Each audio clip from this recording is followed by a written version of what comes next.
À 6h18, Europe 1 vous répond Thomas Soto. Dorénavant, dès lors que l'on parlera d'entreprises stratégiques, l'État pourra s'opposer à un rachat par un groupe étranger. Bonjour Augustin Landier. Bonjour. Vous êtes professeur à l'école d'économie de Toulouse. On va commencer par le b.a.-ba. Il dit quoi exactement ce fameux décret ? Donc ce fameux décret, il dit que l'État a le droit de se saisir de tous les dossiers d'acquisition d'entreprises françaises par des entreprises étrangères, dès lors que deux conditions sont vérifiées. Ça concerne les intérêts stratégiques ou d'ordre public, donc c'est assez général du pays. Et puis la deuxième, c'est que l'entreprise concernée appartienne à une liste de secteurs qui a été élargie. Alors c'est quoi ces secteurs, très concrètement ? Très concrètement, ce qui existait déjà, c'était un décret Villepin qui datait de 2005, qui grosso modo concernait essentiellement les choses qui avaient trait à la géopolitique, à la sécurité nationale, etc. La défense essentiellement. Et là, on a rajouté pas mal de secteurs, l'énergie, l'eau, les transports, la communication, même la santé publique.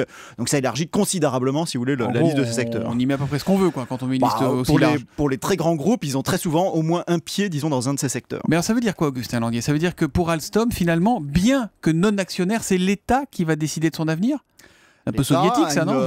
L'État peut se saisir du dossier. C'est pas très clair de savoir dans quelle mesure il peut vraiment bloquer l'acquisition sans justifier exactement ce dont il s'agit, mais ça lui donne une sorte de pouvoir de négociation pour imposer que, par exemple, des parties du groupe soient cédées à d'autres entreprises françaises. Donc on parle en ce moment d'une acquisition par Areva d'une partie des activités dont le gouvernement considère qu'il ne veut pas que ce soit les Américains qui les contrôlent. Mais le but de tout ça, c'est quoi ? C'est de sauvegarder des emplois ou de laisser un drapeau français planté en haut de l'immeuble ? Malheureusement, je pense que c'est plutôt une manœuvre politique. La grosse erreur de General Electric, c'est d'avoir lancé cette manœuvre en plein milieu d'élection. Et donc, c'est essentiellement une manœuvre politique qui répond en fait à une vision très anti-globalisation des Français. Et donc, voilà, il y a une demande pour ça, pour cette forme de patriotisme économique.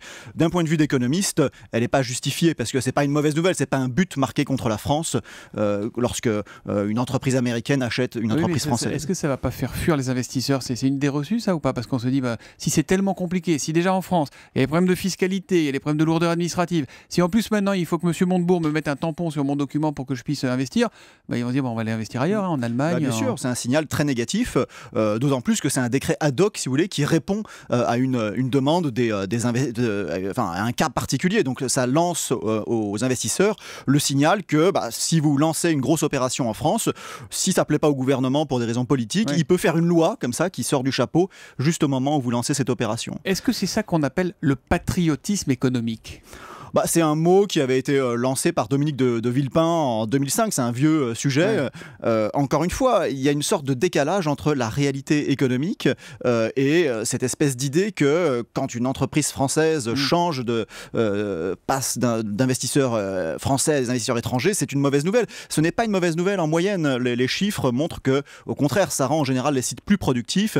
Ils bénéficient des synergies avec l'acquéreur. De fait, aujourd'hui, il y a 50% des capitaux du CAC 40 qui sont détenus par de l'argent étranger, c'est ça, Absolument, le CAC 40 en lui-même. On ne peut pas croire que le CAC 40 c'est du 100% français, c'est pas vrai. Absolument, donc les grosses entreprises françaises appartiennent déjà pour moitié à des fonds étrangers. En revanche, elles sont souvent contrôlées, si vous voulez, par des managers français. Alors, il y a un tweet de Yeshura avec le hashtag un matin qui nous dit c'est du timide Front National. C'est ça, c'est proche finalement du protectionnisme prôné par le Front National ou pas ? C'est le rôle d'Arnaud Montebourg dans ce gouvernement, c'est d'arriver à convertir un certain nombre d'électeurs mélenchonistes ou limite Front National en électeurs socialistes. Donc si vous voulez, c'est son rôle dans ce gouvernement, c'est pas une surprise, mais c'est de la politique, c'est pas de l'économie. Exactement, c'est un geste très politique et à mon sens, c'est vraiment contre-productif au sens où en plus, ça fait pas du tout la pédagogie de l'économie auprès des Français. Ça les aide pas à comprendre qu'on peut pas retourner en arrière et aller contre la globalisation. Mais alors, quelle est la différence entre ça, ce que dit Montebourg là, et le protectionnisme ? Parce que là,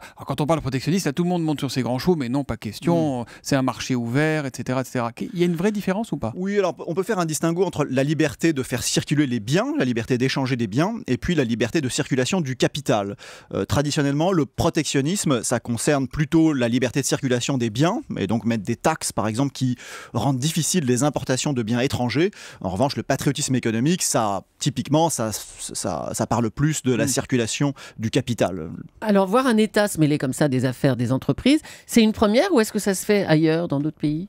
Ça existe ailleurs. Donc les États-Unis disposent d'un dispositif un peu similaire qui concerne la sécurité, qui a d'ailleurs parfois été utilisé de manière assez politique parce que ça répondait, après les attentats du 11 septembre, l'opinion américaine était très sensible à cette idée que est-ce que les Chinois ou les Saoudiens sont en train de prendre le contrôle de nos ports?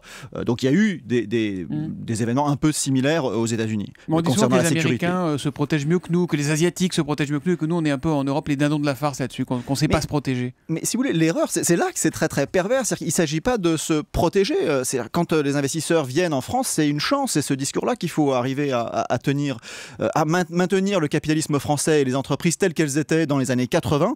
C'est pas quelque chose qui est en soi une bonne chose. Augustin Landier, vous pensez pour finir que ça va empêcher General Electric de racheter la partie du groupe Alstom qui convoite ou pas ça? Moi, je n'ai pas d'informations privilégiées là-dessus, mais je pense que comme ça s'est passé pour le cas SFR, au bout du compte, les choses vont se dérouler comme la logique le veut. Et encore une toute petite dernière question, parce qu'on a un tweet là de Daniel Favary qui nous dit: ce décret ne tient pas devant le droit de l'Union européenne. Est-ce que Bruxelles peut dire non, vous êtes gentil, là vous faites n'importe quoi, c'est pas nos règles du jeu?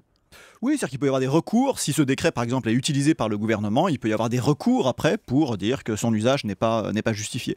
En particulier, s'il s'agit d'entreprises européennes dont l'acquisition serait bloquée, là, elles peuvent avoir effectivement une protection de la part de la Commission européenne. Et tout ça ne va donc pas être aussi simple. Merci Augustin Landier. Je rappelle que vous êtes économiste, un prof à l'école d'économie de Toulouse et auteur, entre autres, de Quel patriotisme économique au XXIe siècle. C'est aux éditions... ça m'a échappé. C'est chez l'Institut Montaigne. Et voilà, l'Institut Montaigne, exactement. Merci et bonne journée à vous.